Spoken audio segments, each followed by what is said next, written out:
Hi good evening. आज 2 अक्टूबर 2023 है और ये वीडियो हम बना रहे हैं कि हमारा कल के लिए क्या रुझान होना चाहिए बाज़ारों में और बाज़ार किस लेवल पे अभी खड़े हैं और हमें कल क्या करना चाहिए। तो उसको देखने से पहले मैंने अभी एक व्हाट्सएप पे एक अपना एक चैनल स्टार्ट किया है। अगर आपको ड्यूरेशन मार्केट आवर्स में अगर किस तरह की इन्फॉर्मेशन जो मैं करता हूँ और किस बेसिस पे करता हूँ, वो सारी इन्फॉर्मेशन आपको व्हाट्सअप चैनल पे मिल जाएगी कि मैंने कोई ट्रेड ले रहा हूँ। कुछ भी ऐसी इन्फॉर्मेशन है जो ड्यूरिंग द आवर्स लगता है कि एक शेयरेबल इन्फॉर्मेशन है कि आपके साथ शेयर करनी चाहिए, तो इसलिए चैनल स्टार्ट किया है क्योंकि इसमें डिले के चांसेस कम होते हैं। प्रीवियसली क्या होता था कि मैं कोई चीज़ पोस्ट करता था, वो काफ़ी देर में आपको मिलती थी। तो इस वजह से मैंने ये चीज़ नहीं स्टार्ट करी है। अब हम चलते हैं बाजार में हमारा क्या है। सबसे पहले हम देखते हैं एस एन पी 500 का चार्ट। अगर हम एस एन पी 500 का अगर डेली चार्ट देखते हैं, हम्म, ये आपका एस एन पी 500 का डेली चार्ट है। अब देखिए, इसमें कोई नई चीज़ नहीं है कि उन्होंने यूएस सरकार ने कि बोला कि हम इसको बढ़ा रहे हैं दोबारा से। देखिए, कोई भी देश अपने आप को शट नहीं कर सकता, ये कॉमन सी बात है। ठीक है, एक तरीके का छोटे टाइम फ्रेम के लिए एक प्रॉब्लम वाली बात होती है कि वो चीज़ को बंद कर की बात चल रही है, बट ऐसा नहीं हो सकता क्योंकि अगर एक डेवलप्ड नेशन में ये चीज़ प्रॉब्लम आएगी तो फिर ये ओवरऑल वर्ल्ड के लिए बहुत बड़ी प्रॉब्लम हो जाती है। अभी आप चीज़ को देखो तो आप 20 और 200 के बीच में ट्रेड कर रहे हैं डॉयजोन में, सॉरी एस एन पी 500 में, जो कि एक उसी चीज़ को इंडिकेट करता है कि आप एक साइडवेज जोन में हैं। आप डाउन साइड आए, डाउन साइड के बाद आप एक साइडवेज जोन में चले गए हैं आप, क्योंकि हम जो सोच रहे थे कि अब इसकी वजह से एक रिलीफ रैली आएगी, पर फ्राइडे को भी ऐसा कुछ नहीं हुआ। अब प्रॉब्लम इसमें यही आती है पूरे बाजार में समझने के लिए कि आपका फिलहाल बाजार में नजरिया क्या है। आप बाजार को अगर ऑब्जर्व करेंगे तो यूएस बाजार और अदर ग्लोबल बाजार भी अपने लो पे ट्रेड कर रहे हैं। मतलब लो इन द सेंस बोलने का मतलब कि 5 से 6 महीने के लो के आसपास ट्रेड कर रहे हैं। आप बात कर रहे हो रिलीफ रैली, रिलीफ रैली किस बेसिस पे आनी चाहिए? सबसे बड़ी बात यह है कि चीजें ठीक हो गई हैं। आप खुद सोचिए, क्या बाजार में सारी चीजें ठीक हो गई हैं? इंटरेस्ट रेट नहीं बढ़ने वाले, जॉब डाटा बहुत अच्छा आने वाला है, फेड क्या बोलने वाला है, आरबीआई रेट घटाने वाले हैं, बैंकों के रिजल्ट अच्छे आने वाले हैं। ऐसा क्या होने वाला है बाजार में? आप दूसरे नजरिए में देखिए, आपकी बॉन्ड यील्ड बढ़ रही है, आपके ट्रेजरी जो नोट्स होते हैं उनमें इम्पैक्ट पड़ रहा है। तो अगर ये सब चीजें बढ़ेंगी तो आप ऊपर नहीं जा सकते। तो आपको अगर एक ओवरऑल एक कंटेस्ट बनाना है मार्केट के लिए कि आपको क्या करना चाहिए, तो एस एन पी 500 में आपका जो व्यू होना चाहिए वो ये होना चाहिए कि अगर बाजार जो एक रेंज में है तो आपको एक रेंज डिफाइन करनी है और रेंज के अकॉर्डिंगली ट्रेड करना है। आप ये देखिए, यहाँ फ्रेश, यहाँ लो बना, इसके बाद फ्रेश लो नहीं बना, फिर फ्रेश लो नहीं बना, फिर फ्रेश लो नहीं बना आज भी। तो इससे ये लगता है कि बाजार में हल्की हल्की बाइंग है, बट ये बोलना कि बहुत तेज मोमेंटम आ जाएगा, वो नहीं आएगा बाजार में। क्योंकि आप अगर बाजार में तेज मोमेंटम आपको चाहिए है तो वो आएगा आपका 4350 के बाद ही, जो कि यहाँ से 60 पॉइंट ऊपर है। तभी एस एन पी 500 में एक तेज मोमेंटम आ सकता है, अदरवाइज साइडवेज ही बाजार रहेगा।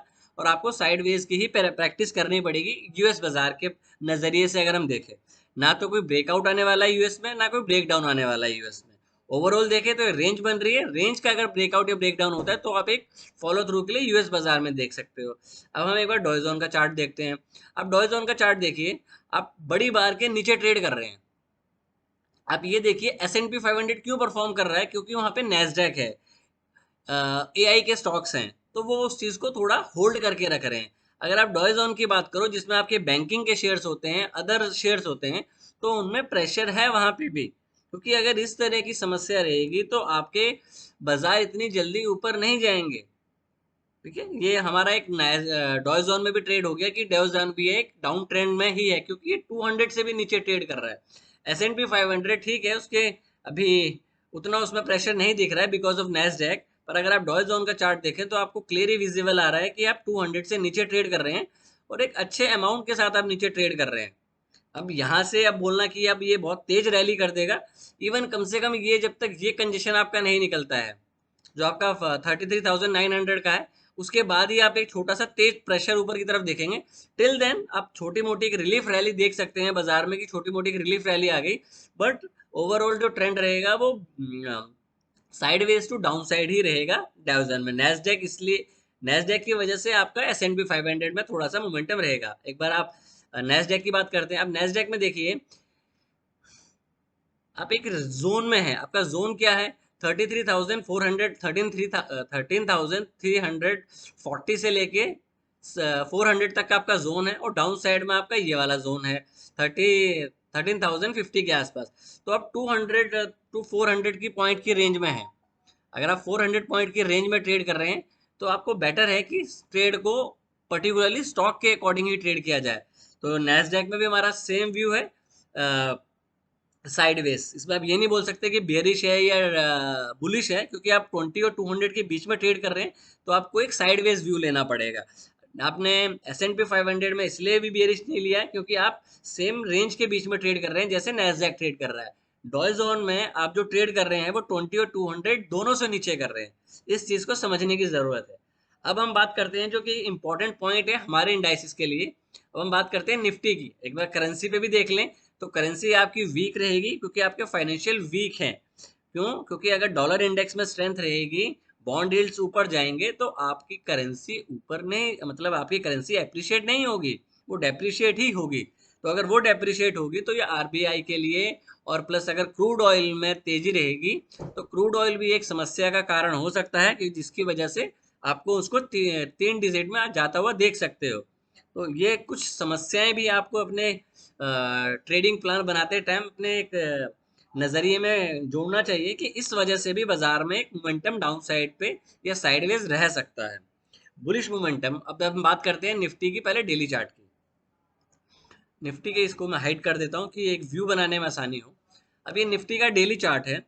अब आप ये देखिए निफ्टी का डेली चार्ट और वीकली चार्ट, अगर हम इसमें पाइवट्स लगाते हैं, ये पाइवट्स के चार्ट हैं। अगर हम मंथली पाइवट्स देखते हैं, तो मंथली जो आपके पाइवट बनते हैं वो बनते हैं आपके जो एक सीपीआर की रेंज बनती है वो बनती है 19,672 से 19,739 की। तो आप एक ब्रॉडरी पिक्चर देखो तो आप मंथली में, मंथली जो सीपीआर है उसके नीचे आप ट्रेड कर रहे हो। एक चीज यहाँ पे क्लियर हो जाती है। अगर हम वीकली चार्ट्स की बात, वीकली पिवट्स की बात करते हैं निफ्टी में, तो आप ऑलमोस्ट वीकली पिवट्स पे ट्रेड कर रहे हो। अगर आप डेली के निफ्टी के चार्ट पिवट पॉइंट देखो, तो बैंक निफ्टी में आप सेम वही पिवट्स पॉइंट बना रहे हो जो आप बैंक निफ्टी वीकली में बना रहे हो। तो ओवरऑल अगर हम पिवट से बाजार का एक सिनेरियो बनाने की कोशिश करें पिवट थ्योरी के हिसाब से, तो आप जो है वीकली में और डेली में दोनों पिवट जोन जो हैं वो एक साथ टुगेदर आ रहे हैं। जब भी कोई चीज एक साथ मिलती है, दो अलग अलग टाइम फ्रेम जब एक साथ मिलते हैं तो बाजार में मोमेंटम आता है। अब वो किसी भी साइड बाजार में मोमेंटम आ सकता है, हमें देखना है 20 के अकॉर्डिंग। तो 20 से बाजार नीचे है, अगर 20 से बाजार नीचे है प्लस 19,750 टू 800 आपका एक काफी अच्छा रेजिस्टेंस जोन है, तो आपको बुलिश ट्रेड तभी लेना है वो जब उससे ऊपर बाजार जाए। पॉइंट क्लियर है यहाँ पे। 19,800 से ऊपर जब तक बाजार नहीं जाएगा आप बुलिश पोजीशन को अवॉइड करें। अगर बाजार आपको, देखिए क्योंकि अगर दो चीजें मिल रही हैं, क्योंकि आपके वीकली पिवट्स और आपके डेली पिवट्स ऑलमोस्ट सेम हैं, तो जो भी कोई चीजें एक साथ अलग टाइम फ्रेम पे जुड़ती हैं तो उसका एक आउटकम ये निकलता है कि मोमेंटम बाजार में तेज आने की संभावना हो सकती है। अब हम आगे देखते हैं एक बार मंथली पिवट्स के लिए, और मंथली चार्ट्स भी एक बार नजर डालते हैं कि मंथली चार्ट में क्या चीज है। आप ये देखिए मंथली चार्ट में आपके लो जो है वो ऑलमोस्ट सेम है 19,200, बट आपका जो यहाँ पे रेजिस्टेंस जोन बनेगा वो ये बनेगा। तो आपका रेजिस्टेंस जोन बनता है ये वाली जो लाइन बन रही है आपकी, ये अगर आप इसका क्लोज देखें तो क्लोज है आपका इसका 19,750, इसका आपका हाई है 19,795, और इसका जो यहाँ पे रिजेक्शन आई है वो भी अगर आप देखेंगे तो हाई, हाई नहीं, इसका 50% अगर आप जोन लेते हैं तो 19,820 बनता है। तो ये आपका एक कंजेशन जोन है, क्योंकि अगर आप मंथली टाइम फ्रेम में देखें आप 20 से भी ऊपर है, 200 से भी ऊपर है, बट इशू यहाँ पे ये है कि आपने टॉप पे हैमर बनाया है। टॉप पे क्या बनाया है? हैमर बनाया है। अगर इसका डाउन साइड पे अगर ये ब्रेक होता है तो आपको इतने पॉइंट्स ऑलमोस्ट आपके 20,200 और 19,200, ऑलमोस्ट 1000 पॉइंट आप इजीली आप नीचे आ सकते हो। इस चीज को ध्यान रखना, क्योंकि एक रेंज है, रेंज का ब्रेकआउट जो है, क्योंकि अब 20 की बात कर रहे हैं, तो अगर हम इसको छोटे टाइम फ्रेम में देखें, अगर हम इसको डेली टाइम फ्रेम में एक बार ऑब्जर्व करते हैं दोबारा, तो आप देखिए 20 से नीचे हैं। जब आप 20 से नीचे हैं तो चांसेस ये हो सकते हैं हमें बाय का ट्रेड लेना है इस 20 मूविंग एवरेज से ऊपर ही, और आपके नीचे की पूरी लाइन खुली हुई है। क्यों? क्योंकि आपने यहाँ पे देखिए, जो मैंने कल एक आपको चीज बताई थी कि रैली के बाद, अगर रैली के बाद शूटिंग ये हैमर फैमिली से चीज बनती है तो उसके बाद आपको फॉलो थ्रू मिलता है। अब ये देखिए, मैंने कल यही बात करी थी आज, और आपको वो चीज लाइव चार्ट में भी, डेली चार्ट पे भी वो चीज दिखाई देखने को मिल रही है। ये देखिए, ये चीज, ये रेड वाली बात। तो इस तरीके के चार्ट्स में आपको लॉजिकल भी चीजों को ऑब्जर्व करना है कि एग्जैक्टली बाजार में आपका व्यू क्या है, रुझान क्या है। तो हमने एक चीज क्लियर कर ली कि हमारा रुझान जो है बेरिश टू डाउन साइड है। क्यों? क्योंकि अब अगर आप बोलने को तो हम ये बोल सकते हैं कि रेड बार के बाद आप इनसाइड डे बनाया, तो ये भी पॉसिबिलिटी है कि कल भी आप फिर अगेन इनसाइड डे बनाए, क्योंकि जब तक इनसाइड डे का हाई या लो नहीं टूटेगा आपको मोमेंटम नहीं मिलेगा बाजार में। ठीक है, या तो आप ये कर सकते हैं, अगर इसका लो टूटता है इनसाइड बार का, तो आप एक शॉर्ट साइड का ट्रेड ले सकते हैं। आपका स्टॉप लॉस होना चाहिए, मतलब आपका जो टारगेट होना चाहिए वो 60 टू 80 पॉइंट्स का होना चाहिए। अगर आप एक ब्रॉडली रेंज डिफाइंड करें, तो आप वीकली से एक रेंज डिफाइंड कर सकते हैं कि निफ्टी कहाँ तक ट्रेड कर सकता है इस हफ्ते में। तो आपकी अपर साइड की रेंज बनती है 19,772, डाउन साइड की बनती है 19,500, तो ऑलमोस्ट आपकी 300 पॉइंट की रेंज है। अगर आपकी ये रेंज टूटती है तो आपको 300 पॉइंट का अप या डाउन साइड में मोमेंटम मिल सकता है। ज्यादा चांसेस हैं कि आपको डाउन साइड में शार्प मोमेंटम मिलना चाहिए। ये हो गया हमारा बैंक निफ्टी। निफ्टी में, अब बैंक निफ्टी की अगर हम बात करें, तो अब बैंक निफ्टी में भी सेम चीज आपको देखने को मिलेगी कि जो डेली पिवट्स हैं बैंक निफ्टी के, ये देखिए 44,573, 44,550। अब आप इसको वीकली में भी देखिए। अब वीकली में भी अगर जब पिवट्स लेवल को आप देखते हैं तो ऑलमोस्ट सेम पिवट्स बन रहे हैं। तो निफ्टी में भी और बैंक निफ्टी में भी, दोनों सिचुएशन में आपके जो पिवट्स बन रहे हैं वो टुगेदर बन रहे हैं, इसे कन्फ्लुएंस बोलते हैं। जब कोई दो चीजें एक ही अलग अलग टाइम फ्रेम पे टुगेदर आती हैं तो उसका मोमेंटम का प्रेशर तेज होता है।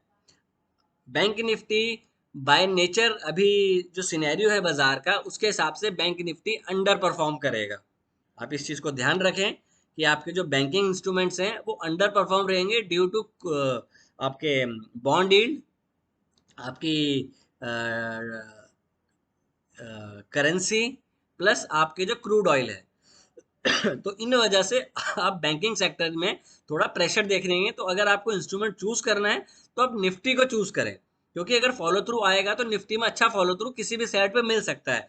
मैं थोड़ा सा बायस डाउन साइड पे हूँ, बट जरूरी नहीं है कि मैं शॉर्ट का ही ट्रेड लूँ। क्यों? क्योंकि मैंने आज एक दिन में वीडियो डाली है, उसमें मैंने बोला कि आपको क्या लग रहा है वो नहीं देखना है, आपका ट्रेडिंग प्लान क्या कहता है। अगर ट्रेडिंग प्लान कहता है कि आपका कल का हाई जा रहा है इनसाइड बार का, तो आप वेट कीजिए, या तो आप ट्रेड मत कीजिए, बट ट्रेड कीजिए अपने रूल के अकॉर्डिंग, अपने मैनेजमेंट के अकॉर्डिंग, उसके अकॉर्डिंग ट्रेड ना करें जो आपको लग रहा है। लग रहा है में बहुत कुछ लग जाता है, पैसे भी लग जाते हैं फिर बाजार में। तो ये हो गए पिवट्स की, हमने बात कर ली। एक बार आप चार्ट्स में एक बार ऑब्जर्व करते हैं, निफ्टी का 5 मिनट का चार्ट लगा लेते हैं और देखते हैं हम क्या कर सकते हैं कल के लिए। देखिए, इंपॉर्टेंट होता है हमेशा ओपन बाजार में। अब 20 और 200 दोनों नीचे हैं, बट लास्ट में जो कल ये आपका लास्ट 1 आवर में जो मोमेंटम आया था उसने पूरे चार्ट का हशर बिगाड़ दिया। बट अगर आप इसको 15 मिनट के चार्ट पे भी देखें, आप इसको 1 घंटे के चार्ट पे भी देखें, तो सारे टाइम फ्रेम में आप 220 से नीचे ट्रेड कर रहे हो। अगर बाजार इन केस इसी जगह के आसपास खुलता है तो बाजार में आपको हो सकता है इनिशियली आपको डाउन साइड देखने को मिले 19,540 के आसपास। तो अगर ये चीज टूटती है, यहाँ से दोबारा क्लियर कर लेते हैं, अगर बाजार इस लेवल के आसपास ओपन होता है और फर्स्ट 5 मिनट का लो जाता है, दोबारा बोल देता हूं, अगर बाजार इस लेवल पे ओपन होता है और अगर बाजार इसका फर्स्ट 5 मिनट का लो ब्रेक करता है, बिकॉज क्लोज को ब्रेक करता है, तो आपको इनिशियली काफी शार्प मोमेंटम मिलेगा, जो कि आपको फर्स्ट यहाँ पे और सेकंड यहाँ पे आराम से ला सकता है। तो आपका फर्स्ट ट्रेड क्लियर हो जाता है। इन केस अगर बाजार गैप अप करता है, इन केस अगर बाजार गैप अप करता है तो आपको वेट करना है कि यहाँ पे वो सस्टेन कर रहा है कि नहीं कर रहा है। क्यों? क्योंकि 19,730 से लेके 19,800 तक काफी कंजेशन जोन है यहाँ पे, इस जगह पे। तो आपको ये चीज अपने दिमाग में रखनी पड़ेगी कि यहाँ पे किस तरीके का प्राइस एक्शन बनता है यहाँ पे। देखिए, ठीक है। अब पहला पॉइंट हो गया कि अगर बाजार यहाँ ओपन होता है। दूसरा पॉइंट हो गया कि अगर बाजार गैप अप ओपन होता है। तो गैप अप ओपन होता है तो आपको क्या ऑब्जर्व करना है कि यहाँ पे प्राइस एक्शन स्विंग हाई बना रहा है कि नहीं बना रहा है। ठीक है, अगर स्विंग हाई बना रहा है तो यहाँ पे हम एंट्री करेंगे with half 50% quantity, because overall trend का बाजार जो है वो थोड़ा बेयरिश साइड में है। तो अगर लॉन्ग का ट्रेड लेंगे तो 50% क्वांटिटी के साथ हम एंट्री करेंगे, 50% क्वांटिटी के साथ। और अगर यहाँ से हम बाइंग करते हैं 19,730 के आसपास अगर ये जाता है, फर्स्ट 5 मिनट का यहाँ पे हाई ब्रेक होता है और यहाँ पे आके फिर ऐसे जाने की कोशिश करता है, मतलब एक एन पैटर्न बनाता है, तो यहाँ पे आपको बाय करना चाहिए और आपका 1800 तक का टारगेट, 19,800 तक का आपका टारगेट होना चाहिए। इनिशियली आपको 30-40 पॉइंट्स मिले तो आपको निकलना चाहिए। ठीक है। और अगर बाजार बहुत बड़ा गैप डाउन खोल देता है, इस रेंज के नीचे खुलता है, तो भी आप बाजार का थोड़ा प्राइस एक्शन वेट करें, क्योंकि आप इतना बड़ा मोमेंटम मिस कर चुके होंगे अगर बाजार गैप डाउन करता है। तो हमारा बेस्ट ट्रेड क्या बनता है? या तो बाजार इसी रेंज के आसपास खुले, आपको शॉर्ट करना है। क्यों शॉर्ट क्यों करना है मैं आपको क्लियर कर चुका हूँ, क्योंकि बाजार जो है इनिशियली में डाउन साइड पे बंद हुआ है, तो पहला फॉलो थ्रू बाजार में डाउन साइड पे ही होगा। क्लियर है? अगर नीचे खुलता है तो हम प्राइस को पहले वॉच करेंगे, उसके बाद ट्रेड करने की कोशिश करेंगे। या तो बाजार इससे नीचे खुल जाए तो होगा क्या? अगर बाजार आप मान लीजिए 19,500 के आसपास खुलता है तो इनिशियली वो थोड़ा सा पुल बैक देगा एंड अगेन डाउन साइड आ जाएगी। ठीक है। क्यों? क्योंकि अगर बाजार एक रेंज के बियॉन्ड खुलता है तो आपको फॉलो थ्रू मिलता है। ठीक है, इसलिए मैं बोल रहा हूँ अगर रेंज के नीचे खुलता है तो वो थोड़ा सा रिट्रेस करेगा, देन आप डाउन साइड पे जाओगे तो आप एक ट्रेड ले सकते हो। ये हमारा हो गया निफ्टी में ट्रेड। अगर हम बैंक निफ्टी की बात करते हैं, बैंक निफ्टी फिलहाल जो नजर आ रहा है वो एक वीक नजर आ रहा है, तो आपको कंपोनेंट्स पे नजर रखनी है। जैसे एचडीएफसी बैंक जो है एक रेंज में डिफाइन कर रहा है, एचडीएफसी का चार्ट देखें, आप कोटक बैंक का चार्ट देखें, आप जो मोमेंटम लिख रहा है वो पीएसयू बैंक में मोमेंटम है, बट पीएसयू बैंक जो है वो बैंक निफ्टी को ऊपर नहीं ले जा सकते, वो साइडवेज कर सकते हैं बैंक निफ्टी को। अगर आप बैंक निफ्टी का भी हम डेली चार्ट देखें, आपने इसमें भी एक तरह की इनसाइड बार ही है, तो बैंक निफ्टी में भी जो अपसाइड का मोमेंटम आएगा वो 14,800 के बाद ही आएगा, और अगेन उसके बाद आपका 45,200 पे 20 मूविंग एवरेज है। तो ये भी एक स्टिल डाउन साइड में ही एक साइडवेज टू डाउन साइड है। तो आपको वेट करना है 44,230 का ब्रेक होने का। अगर ये टूटेगा तो आपको एक शार्प मोमेंटम मिल सकता है 43,800 तक। अब इसको एक छोटे टाइम फ्रेम में भी देख लेते हैं। 5 मिनट्स की टाइम फ्रेम पे हमें क्या लग रहा है बाजार में। देखो, लग रहा है बात हो रही है, बट ट्रेडिंग प्लान के साथ बात हो रही है। आपने इनिशियली क्या किया, बाजार ऊपर फिर साइडवेज, फिर आपने ये वाला स्विंग हाई ब्रेक कर दिया। अगर बाजार, कल की बात कर रहे हैं, अगर बाजार इन एनी केस बाजार गैप अप करता है किसी भी वजह से, तो आपको वेट करना है बाजार को स्टेबल होने का, बिकॉज अगर बाजार गैप अप भी करता है तो चांसेस होंगे कि पहले आपको सेल ऑफ ही बाजार में देखने को मिलेगा, बिकॉज आपके जो फाइनेंशियल सेक्टर हैं उनमें थोड़ा प्रेशर दिखाई दे रहा है। अगर आप रेंज के बियॉन्ड खुलते हैं, जो हम हमेशा बात करते हैं कि अगर आप 2 से 3 दिन की रेंज के बियॉन्ड खुल रहे हैं, तो होता क्या है कि आप जैसे सपोज करते हैं कि आप यहाँ पे खुलते हैं, तो आप इनिशियली डाउन साइड आएंगे, देन आप लेंगे, तो अगर आप फर्स्ट 5 मिनट का हाई ले जाते हैं तो आपको एक अच्छा मोमेंटम देखने को मिल सकता है। अगर आप मेरे से पूछे मैं कल क्या चूज करूंगा, तो मैं निफ्टी पे ज्यादा एक फोकस करूंगा ट्रेड के लिए, बिकॉज बैंक निफ्टी में अगर आप कल का भी चार्ट देखें तो बैंक निफ्टी में मोमेंटम नहीं मिल रहा था। Momentum in the sense option की वैल्यू नहीं बढ़ रही थी। इवन दो निफ्टी में, क्योंकि आईटी सेक्टर अगर परफॉर्म करेगा और mid cap small cap perform करेंगे तो आपको उसमें मोमेंटम देखने को मिल सकता है इधर साइड, चाहे अप साइड हो चाहे डाउन साइड हो। बैंक निफ्टी को मैं अवॉइड करने की कोशिश करूंगा, क्योंकि बैंक निफ्टी एक बाय नेचर एक काफी वॉलेटाइल है। ठीक है, इसमें पैसे मिलते हैं, बट बैंक निफ्टी में वीकनेस के साथ साथ बैंक निफ्टी एक कंजेशन जोन में ज्यादा फंसी हुई है। तो बैंक निफ्टी मोमेंटम आएगा या तो 14,200 को ब्रेक करे, या अप साइड में 14,000 44,800 को ब्रेक करे। अदरवाइज आप रेंज पे बाउंड्री पे प्ले कर सकते हो एज ए मेन रिवर्जन, जो मैंने आपको कल भी शाम को एक स्ट्रेटेजी समझाने की कोशिश करी थी कि आप मेन रिवर्जन किस बेसिस पे खेलते हैं। तो वो आप पैटर्न्स ढूंढ सकते हैं कि रैली के बाद आपको, रैली होती है तो आपको शूटिंग स्टार या शूटिंग स्टार टाइप का हैमर ढूंढना है, ऊपर से नीचे आया, चाहे रेड कलर में हो चाहे ग्रीन कलर में हो। वैसे ही अगर डाउन साइड के बाद आपको ग्रीन या रेड कलर में हैमर मिलता है तो आप ट्रेड का ले सकते हैं। मैं जो अपना जो ट्रेड करूंगा वो मैं निफ्टी में चूज करूंगा। और दो तीन स्टॉक्स की बात कर लेते हैं आज। पहला स्टॉक रहेगा आईसीआईसीआई बैंक। अगर आप आईसीआईसी बैंक का चार्ट देखते हैं तो आईसीआईसी बैंक में आप डेली चार्ट देखिए सीधा।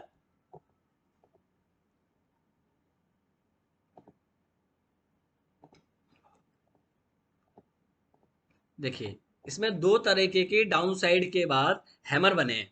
तो ये चांसेस हो सकते हैं कि अगर कल इसका हाई निकलता है तो आपको आईसीआईसी बैंक जो है, मैं बैंक निफ्टी को क्यों अवॉइड करने के लिए कह रहा हूँ, क्योंकि एचडीएफसी और कोटक बैंक का वेटेज बहुत ज्यादा है। तो अगर वो दोनों नहीं चलेंगे तो बैंक निफ्टी एक साइडवेज हो जाएगा और आपको ऑप्शंस में कुछ नहीं मिलेगा। बट वो उसी अदर वे पे देखेंगे तो आईसीआईसीआई, आपके other banks, IndusInd bank, axis bank में थोड़ा मोमेंटम देखने को मिल रहा है। बट मैंने आईसीआईसी बैंक इसलिए चूज किया क्योंकि आपने 2 दिन हैमर बनाया। और अब जब भी 2 दिन हैमर बनते हैं, इस तरीके की बार बनती है, तो आपको 85% of the time follow through मिलता है। क्यों क्यों आपका स्टॉप लॉस क्या है, इस बार का लो, ये वाली बार आपका स्टॉप लॉस है 940 का, और आपको टारगेट देखने को मिल सकते हैं 970। मतलब आपका जो स्टॉप लॉस है वो 10 पॉइंट का और टारगेट जो है 20 to 25 पॉइंट्स के हैं। तो आप आईसीआईसी बैंक को एक नजरिए से रख सकते हैं। दूसरा स्टॉक रहेगा कल के लिए टाटा मोटर का, क्योंकि टाटा मोटर ने कंजेशन को तोड़ा है और सेल्स नंबर भी अभी आए हैं तो ऑलमोस्ट ठीक ही आए हैं। आपके जीएसटी का भी अच्छे नंबर्स देखने को मिले हैं। तो चांसेस है कि ऑटो सेक्टर में आपकी रैली कंटिन्यू रहेगी, because October mostly auto auto ancillary के लिए अच्छा रहता है। मैं मारुति इसलिए नहीं बोल रहा क्योंकि मारुति में काफ़ी ज़्यादा मोमेंटम हो चुका है, और जो टाटा मोटर है वो कंजेशन से बाहर निकल रहा है, तो हो सकता है इसमें कैचअप रैली आपको देखने को मिले। आप भारतीय एयरटेल भी देख सकते हैं, और एफएमसीजी स्टॉक्स में थोड़ा बचने की कोशिश करें फिलहाल। ये ओवरऑल व्यू है कि बाजार में मेरे को क्या लग रहा है, वो मैंने आपके साथ। अगर इस वीडियो में आपको कुछ भी इंफॉर्मेटिव या कुछ सीखने को मिला हो तो प्लीज़ वीडियो को लाइक शेयर एंड सब्सक्राइब जरूर करें। Thank you, take care and trade well.